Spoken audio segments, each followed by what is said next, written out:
Friends. तो कैसे हैं आप सब? उम्मीद है कि आप जहाँ कहीं भी अल्लाह ताला आपको ऐसे ही सेहत बनाए रखे। तो आज मैं आपको रमज़ान के महीने में पढ़ी जाने वाली 2 रकात नमाज की फजीलत बताने जा रही हूँ। इंशाअल्लाह आप इसे सुबह की नमाज के बाद 2 रकात पढ़ लेते हैं तो अल्लाह ताला हमें 70 हज और 70 उम्रा के ऐसे हमें सवाल हिसाब अल्लाह ताला हमें दे देते हैं। यानी कि हम इतनी नेकी देते हैं कि हम 70 हज का सवाब और 70 उम्रा के सवाब अल्लाह हमें इस रमज़ान के महीने में देते हैं। तो इंशाअल्लाह अब रमज़ान का बहुत बड़ा महीना, मुबारक महीना, माह रमज़ान का महीना, जैसे दूसरा अशूरा शुरू हो चुका है, तो आप इस वक्त में ये दुआ पढ़ते रहेंगे, ये नमाज़ पढ़ते रहेंगे, तो इंशाअल्लाह हमें ऐसी अल्लाह ताला नेकी अता करेंगे, ऐसा सवाब अता करेंगे कि जन्नतुल फिरदौस में अल्लाह ताला हमें आले से आला मुकाम अता कर देंगे। जो इंसान सुबह के नमाज के बाद आज मैं आपको बताने जा रही हूँ, ये नमाज पढ़ लेते हैं तो आपको 70 हज और 70 उम्रा का सवाब आपको अता हो जाएगा। वैसे तो इसे ऐसे ही रमज़ान के महीने के बाद में आप पढ़ेंगे तो एक हज और एक उम्रा का सवाब नसीब होता है। तो हम रमज़ान के महीने में इसे पढ़ लेते हैं तो 70 हज और 70 उम्रा का सवाब हमें अता होता है। तो आपको ऐसे रमज़ान के महीने में, मुबारक महीने में आपको इतनी तिलावत आप अल्लाह की कीजिए कि हमें जन्नत में अल्लाह ताला आले से आला मुकाम अता करें। तो इंशाअल्लाह मैं हर एक रमज़ान की हर एक इफ्तारी की दुआएं बताते रहती हूँ। वो इसलिए बताते रहती हूँ कि हम भी नेकी कर लें। माह रमज़ान के महीने में हम नेकी करके इंशाअल्लाह अपना मुकाम हम हासिल कर लें, जन्नतुल फिरदौस में हम अपना मुकाम हासिल कर सकते हैं। तो ये तो नबी का फरमान है जो आज मैं आपको बताने जा रही हूँ। हमारे नबी हमारे असहाबा के साथ यही बातचीत करते रहते थे, यही अल्लाह वली की बात करते रहते। तो आजकल के लोग तो ऐसे लोगों की बुराई करने में लग चुके हैं कि उन्हें माह रमज़ान का भी डर नहीं रहता है, आखिरत का भी डर नहीं रहता है, बस लोगों की बुराई करते रहते हैं। लोगों की बुराई करने में ही उनकी ज़िंदगी चली जाती है। तो इंशाअल्लाह ऐसे आप ना करते हैं तो अल्लाह का शुक्र अदा कीजिए कि आप उन लोगों में से नहीं हैं। अगर आप ऐसे करते रहते हैं तो हमारी गुनाह और भी हम बढ़ाते चले जाते हैं और आखिरत में हमें दोज़ख नसीब हो जाती है।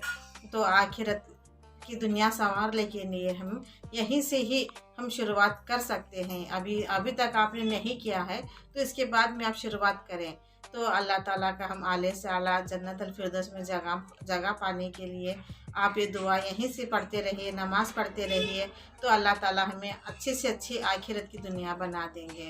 वरना तो आप हदीसें पढ़ चुके होंगे, कुरान शरीफ के मायने पढ़ चुके होंगे, तो आपको पता ही होगा कि दोज़ख की आग से हम कैसे जलाए जाते हैं, अल्लाह ताला हमसे कैसे सवाल जवाब करते हैं, तो हम उनका क्या जवाब दें।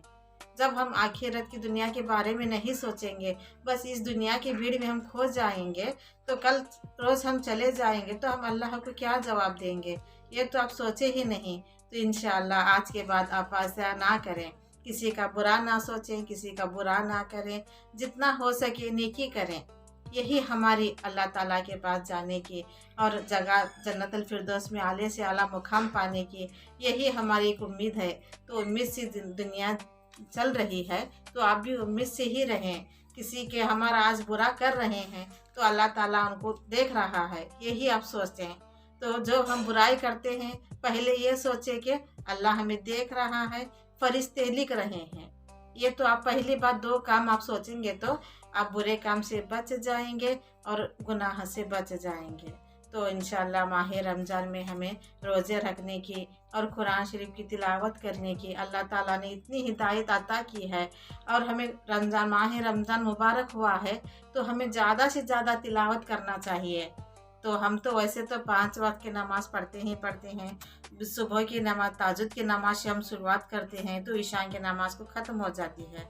तो आज मैं आपको सुबह की नमाज़ के बाद की नमाज़ बताने जा रही हूँ, जिससे आप इसे पढ़कर इतने हज और उम्रा का सवाब कमा सकते हैं। तो क्यों ना करें, क्यों ना हम नेकी कर लें। तो इंशाअल्लाह आप इस पर जल्दी अमल करें और गौर करें इन बातों पर जो आपको मैं कहती रहती हूँ, जो इस्लामिक मैं आपको बातें बताती रहती हूँ। अगर आप इस पर गौर करते रहेंगे तो इंशाअल्लाह आपकी दुनिया भी संवर जाएगी और आखिरत भी संवर जाएगी। तो आप हर वक्त ये नमाज में भी दुआ मांगा करें, वजीफ़ा किया करें। जो रमज़ान का दूसरा अशूरा चल रहा है, इसकी दुआ भी मैं आपको बताने वाली हूँ, आप वो भी पढ़िए। पहले की तो मैं बता चुकी हूँ, आप वो भी पढ़ते होंगे। दूसरी की मैं बता रही हूँ, आज ना कल तो वीडियो मैं भा दूँगी, तो आप उसे भी अमल करिए। जो आपको मैं कहती रहती हूँ, आप उन बातों पर अमल करते हैं तो अल्लाह ताला हमें खूब सारी नेकी और सवाब से नवाजेंगे। यानी कि आपको हर एक नेकी अता होते चले जाएगी। तो इस रमज़ान में आप दिन ज़्यादा से ज़्यादा नेकी करें। तो आपको सुबह की नमाज से आप फारिग हो जाएं तो वहीं पर बैठ जाएं। तो बैठकर जब सूरज थोड़ा सा बाहर निकलता रहता है, जो आपको नज़र आ जाएगा, थोड़ा सा सूरज बाहर निकल गया तो आपको ये नमाज पढ़ लेनी है। इशरा की नमाज आपको 2 रकात हो, 4 रकात हो, जितनी आप पढ़ सकते हैं, पढ़कर आप दुआ मांगेंगे तो जब भी हम ये नमाज पढ़ते हैं तो अल्लाह ताला हमें उतनी सारी नेकी अता करते हैं। तो आप सुबह की नमाज के बाद थोड़ा सा सूरज निकलने के बाद आप ये नमाज पढ़ सकते हैं। 2 रकात 4 रकात ये नमाज इशरा की नमाज आप इसे पढ़ लेंगे तो आपको 70 हज और 70 उम्रा के आपको अल्लाह ताला नेकी अता करते हैं। ऐसे ही मेरी वजीफ़ात आपको अच्छी लगती है, मेरी बातें आपको अच्छी लगती है, मेरी इस्लामिक वीडियो आपको अच्छे लगते हैं तो मुझे सब्सक्राइब कीजिए और अपने फ्रेंड्स के जो भी है उन्हें शेयर कीजिए ताकि वो भी पढ़ लेंगे तो आपको सवाब अता हो जाएगा। ऐसे ही हमें दुआ में याद रखें, अपने तबीयत का ख्याल रखें। आमीन।